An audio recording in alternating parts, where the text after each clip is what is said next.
Welcome back, guys. Stick Figure Historian here, and this is episode 12 of the Scotland series. The last episode ended on kind of a sad note, but today we're going to begin a much more hopeful part of the story of the Scottish War of Independence.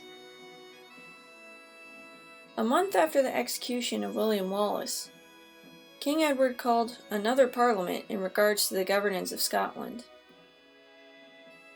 Several things were spoken of, but there was one thing in particular that was of concern to the Earl of Carrick, Robert Bruce. Edward said that Bruce could no longer be in charge of Kildrummy Castle, but must appoint someone else to govern in his place. And furthermore, Edward also took away a portion of lands that he had just gifted to the Earl some short time before. Bruce could see that the king's favor towards him was waning. Perhaps even that Edward did not trust him. And so, another meeting was held in this time. This one also concerned Scotland's future. Only this meeting was secret and attended by two men alone. The two rivals, Robert Bruce and John Comyn, were forging a sort of truce between themselves. They both wanted power. They must find a way to split it so that each man would be content. Eventually, they determined that if Bruce should win the crown of Scotland, then he would give all his lands and other titles away to Comyn. But if Comyn should take the throne, then all his possessions would go to Bruce. If Bruce truly thought that he could trust the man who only a few years before had lunged at his throat, he was severely mistaken. Comyn had no intentions of upholding his end of the bargain. He wanted all for himself. Instead of keeping their secret agreement, he went straight to King Edward and told him all of Bruce's plans. Perhaps Comyn thought that he might be rewarded by the English king, or that once Bruce was destroyed, he could take the throne for himself with no further boundaries. Bruce was in deep trouble, but he had no knowledge of it.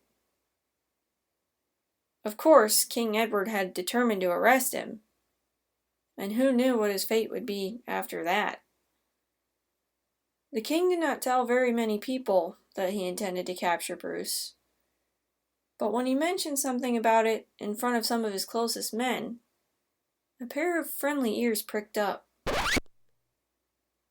Ralph de Monthermer, the king's own son-in-law, was a good friend of Bruce's, and when he caught wind of what Edward was planning to do, he knew that he couldn't simply stand by and let it happen, especially with Bruce being at the English court and so easily within reach. One evening, Bruce received a package marked with de Monthermer's seal. Inside, Bruce found a pair of spurs and 12 pence. He got the message. 12 pence was money for a journey, and the spurs spoke of haste. Bruce had suspected Edward mistrusted him, but now he knew that he was in grave danger. He called his squire to him and galloped away from the English court that very night, never to return. Scotland was his only home now. Bruce would never forget the kindness that de Monthermer had showed him that day, and when the time came, he would repay his friend for his loyalty, as we shall see. It didn't take much thinking for Bruce to guess what had happened. The only reason for Edward to grow so angry with him would be if he knew his secret plans to revolt. And the only other person that knew about Bruce's plans was, of course, John Comyn. In February of 1306, Bruce sent a message to him, asking him to come to Greyfriars Monastery in Dumfries. When Comyn accordingly met him there, Bruce demanded of him whether he had told King Edward of their plans and betrayed him.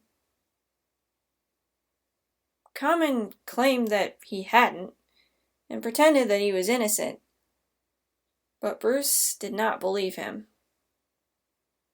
He only grew more angry, and the two of them began to shout at one another.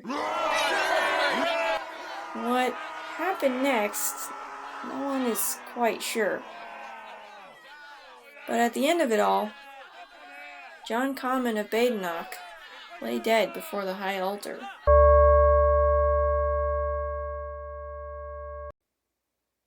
There are many stories as to how Comyn met his end. The Scottish versions portray it as Bruce lashing out in somewhat righteous anger, wounding Comyn but not killing him, and that it was Bruce's followers who finished the deed. The English versions claim that the entire meeting was nothing but Bruce's preconceived plot to murder the man. It's been an ages-old debate, but the fact of the matter is, the second main rival for the Scottish crown was dead, and Bruce had a hand in it, one way or another. In that moment, Bruce knew that there was no going back. He was an enemy of England, and an enemy of nearly half his own country. His choice was to take the kingdom, or to spend his life in miserable exile. He set his sights upon the former course. If he failed, it only meant a bloody death. But he did not hesitate. He began right where he stood, storming Dumfries Castle and overcoming the English garrison there. The alarm was raised in England, and an enraged King Edward began to prepare for yet another campaign. The news even found its ways to the ears of Pope Boniface, who vehemently excommunicated Bruce for committing murder in a church. This act of the Pontiff really had little effect, however, for we must not forget Bruce's alliance with Bishop Lamberton. Lamberton simply refused to acknowledge the excommunication, as did the other great patriot priest, Robert Wishart. And so the attitude of the Scottish Church toward Bruce did not change in the slightest. In fact, it was Wishart himself who made Bruce a king on March 25th, 1306.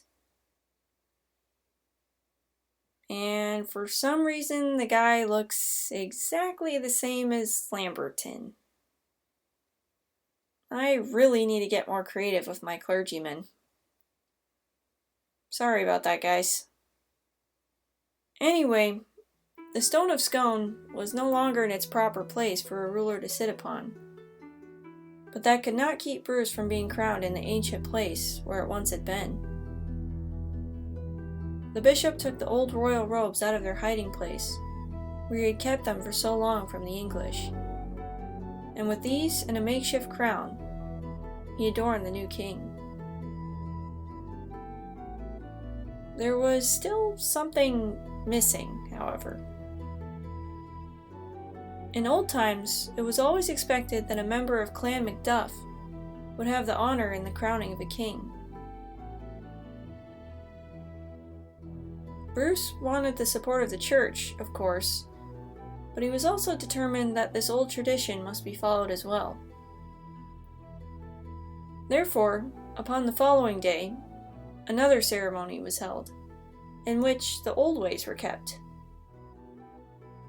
Isabella Macduff, the Countess of Buchan, had the honor of placing the crown upon her new king's head.